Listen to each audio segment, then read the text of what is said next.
நடிகர் சிவகார்த்திகேயன் அவர்களுக்கு ஒரு மிகப்பெரிய ஃபேன் பேஸே இருக்குது இல்லையா? இவருடைய நடிப்பில் வெளிவந்த ஹீரோ மற்றும் அயலான் திரைப்படங்களால் தமக்கு ஏற்பட்ட பெரும் நிதி நெருக்கடி குறித்து கேஜேஆர் ஸ்டுடியோஸ் நிறுவனத்தின் தலைவர் கோட்டப்பாடி ஜே ராஜேஷ் அவர்கள் ஒரு விளக்கம் கொடுத்துருக்காரு. அதாவது அவர் என்ன சொல்லியிருக்காருன்னா, திட்டமிட்டபடி படங்கள் வெளியாகாததாலும் கொரோனாவோட அந்த ஒரு டைமில் வட்டி எகிரியதாலும் ஆரம்பத்தில் 90 கோடியாக இருந்த கடன் இப்போ 120 கோடியாக உயர்ந்திருக்கிறதாகவும் அவர் வேதனையை பகிர்ந்துகிட்டார்.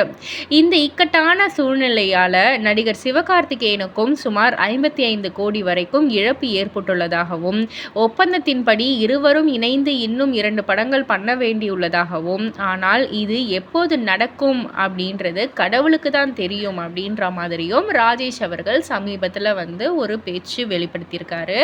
ஸோ இது சோஷியல் மீடியாவில் உலாவர ஒவ்வொருத்தவங்களும் ஒவ்வொரு விமர்சனங்களை கொடுத்துக்கிட்டு இருக்காங்க. இதை பற்றி நீங்கள் என்ன நினைக்கிறீங்க? உங்களுடைய கருத்து என்ன அப்படின்றத கீழே உள்ள கமெண்ட் பாக்ஸில் குறிப்பிட்டு சொல்லுங்கள். மறக்காமல் சேனலில் சப்ஸ்கிரைப் பண்ணி பக்கத்தில் உள்ள பெல் ஐகானை கிளிக் பண்ணிவிடுங்க.